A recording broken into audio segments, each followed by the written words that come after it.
Okay, today I want to talk to you guys about the science of getting rich. And yes, we're going to break down how to make millions and millions and millions of dollars in a week. No, I'm just kidding. I wish I had like the balls to say something like that because I feel like it would just get so many views, but I don't want to give you a get rich scheme because I don't think a get rich scheme even benefits you in the long run. Just think of how many people who have won the lottery and blow it in a year or 2 years and end up poor the rest of their lives. You don't want the get rich quick scheme. You want the long lasting success that you earn that gives you fulfillment. Because if you make money and you're still empty, it's a very sad reality. But with that said, we'll get into the two main ideas that I think are essential from the science of getting rich. And to briefly summarize this book, it's of the new age thought, I guess you could say. It's somewhat similar to Think and Grow Rich in its style of writing and its ideas, but I think it hits a much deeper part of reality and a much deeper part of this psyche. And it's something that's extremely small, so you really have no excuse not to read it. There are a ton of versions of this in the form of an audiobook on YouTube, so after you watch this video, go ahead, fire that up. It's always really interesting to listen to older books because I think once they get out of public domain, you can kind of get them so widely and so cheap that it's very much worth your money and time to invest into these resources. But on to the actual content of the book. So briefly summarized, it's not so much about like, oh, if you do this, oh, if you invest in the S&P 500, if you invest in my index fund, or you follow my picks, you'll make money. It's not like that. Broadly, what it talks about is first the openness to opportunity, and second the method in how to find these opportunities. And I know these are very broad terms, but once I explain them, you're going to say, you know what, I'm going to pick this book up as well. So essentially what it says is there's more money in the world than you could ever imagine. Walk down the street, you'll see millions and millions and millions of dollars. Think about all of the buildings owned in the entire world. Think about all the natural resources. Think about the mountains full of gold that are just waiting to be discovered. Like, there's so much wealth in the world, and we oftentimes like to say it's so far out of our reach, but all you need is just a way to access that. All you need is just an openness to the idea that there's a possibility, because the moment you believe you can do something is the moment there's a chance. But before that, before the fact that you don't, how do I say this? Before you believe something to be true, you can't do it.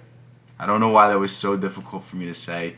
My mind's all over the place right now, but essentially that's the first step. And once we open ourselves up to this idea, then we can start to see the opportunities, then they can start to come to us. But how are we open to opportunities? How are we able to seize the opportunity? And I want you to analyze certain examples of today. Let's think of like the titans of industry today. Let's say Amazon. If you were to compete with Amazon, how would you do it? And I really don't think you'd be able to undercut them on prices. I don't think you'd be able to get better shipping routes. I don't think you'd be able to, have all these suppliers and have all these people that are selling on your marketplace. But if you wanted to compete with Amazon, you would look at the niches that they weren't fulfilling. You would look at, maybe some specialty books, maybe some things that aren't listed on there. Maybe you do more service-based. Maybe you somehow fulfill local products of the community to that community. Like, there's all these different angles that you could hit at that Amazon's not hitting at. And it's the thing that I'm really trying to get across is it's not the people that compete on the logistics that will ever succeed in the world. It's not the people that are doing what everyone else are doing that are going to get the exponential growth. It's the people that are doing something different. It's the people that are open to new avenues, that create their own industry instead of compete.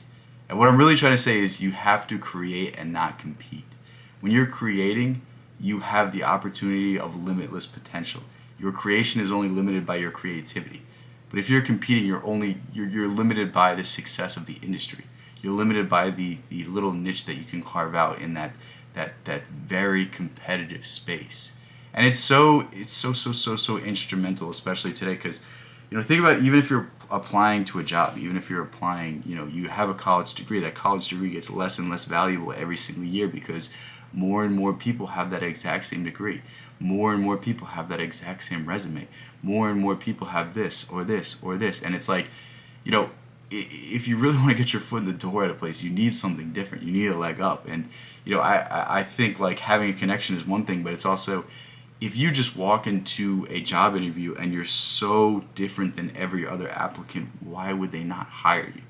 You know what I mean? Like, why would a business not want somebody with the exact same credentials but approaches problems from a unique perspective, approaches problems from a creative perspective, is clearly screwed on in ways that the other clients, the other, applicants are not. And that's essentially what I really love about this book. I think it explains this idea so perfectly, and it's really how I structure a lot of the things I do in my life. Like, I don't know about you, but I'm not like other people. I'm very weird. I have my own quirks, and I try to embrace them. But for the vast majority of my life, I was like trying to hide them. I was trying to be someone I was not. I was trying to fit in the crowd. I was trying to do what everyone else was doing, and it just didn't work. And this is not even so much in like the monetary aspect. It's in the life aspect as well. Like, I'd rather be hated for who I am than loved for who I'm not. And it's the same thing when it comes to making money. It's the same thing when it comes to structuring your career. And you could even see in the way I run this channel. You could even see in the way that I run my live streams. Yeah, that would be so much better if I edited. Yeah, that would be so much better if I did the thumbnails. But it would lose that level of authenticity. It would look like everyone else's. I would have these AI perfect images as the thumbnail, and then you'd be disappointed because I didn't do this, or I didn't do this, or I didn't talk about the latest trend. I didn't SEO. I didn't do any of these things. Like, if I really wanted to, I could do what everyone else is doing. But then in the end, when I succeed, it won't feel like I did anything. It'll feel like I just copied everyone. And I'm here to set the parameters. I'm here to distinguish myself from everybody else. I'm here to create my own niche. And that's really what you need to start thinking about, and that's really what you need to start applying into your everyday life. What can you do that's different? What angle can you hit the market at that is not being hit right now? There's a gap in the market, and that gap is you. And hopefully all of these ideas made sense. Hopefully when I talk about creativity broadly, it doesn't just feel like I'm talking out my ass, because it truly is the greatest solution to your life. The more creative you are, the better you can adapt to problems, and the better you can adapt to problems in ways that other people can't even imagine, because they're trying to compete. They're trying to do what everyone else is doing. The definition of insanity is to do the same thing and expect a different result. Well, that's what everyone is doing with their daily lives. They're doing what everyone else is doing and expecting an exceptional result. You're doing average things and expecting an exceptional result. Why do you think it's not happening? And that's the exact opposite of what I want you to do. I want you to think. I want you to adapt. I want you to look at each industry, at each market, and say, you know what, I could do this, I could do that, I could do this thing differently, I could approach this in a different manner. Just start thinking about these things, and I promise you don't even have to directly apply it. Just thinking about these things will warp your mind to think creatively, to find the creative solution. And the creative solution is always the best solution. We don't remember the people that gave us the incremental benefits. We don't remember the people that improved the margins of Apple or Microsoft. We remember the Bill Gates, and we remember the Steve Jobs. We remember the innovators. We remember the people that brought it all together and changed the game. So, it's up to you what you want to do, if you want to listen to this or not. At the same time, I really urge you to pick up this book if you haven't already, because the ideas in this are probably even simpler than I put them. I really love how this book is so simple yet so profound, and I really urge you to pick it up because it's very spaced out too. It's not something that is very granular. It's something that you'll read and you'll be like, yeah, this was something special. Love you guys so much. Thank you guys so much. Peace out. Catch you in the next one.